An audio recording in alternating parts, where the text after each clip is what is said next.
సముచితము కాదని నేను వారికి హితోపదేశం చేశాను.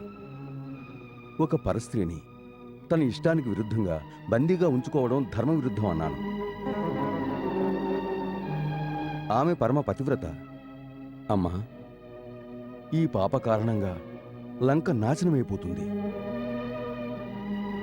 ఒకవైపు శ్రీరాముడు కిష్కింధాపతి సుగ్రీవుని సహాయంతో వానరసేనను తీసుకుని లంక వైపు వస్తున్నారు. కాని ఇక్కడ రామలక్ష్మణుల చింత వలదని మన మంత్రులు సలహా ఇస్తున్నారు. మన రాక్షసుల వారిని సైన్య సమేతంగా హతమారుస్తామంటున్నారు. అప్పుడు నేను వారితో చెప్పాను, రామదూత హనుమంతుడు ఒక్కడే లంకను దహించి వెళ్ళిపోయాడు అంటే వారి శక్తిని తక్కువగా అంచనా వేయకూడదు అని. ఒక స్త్రీ కోసం బలవంతుడైన శత్రువుతో పోరుకు దిగడం మంచిది కాదు.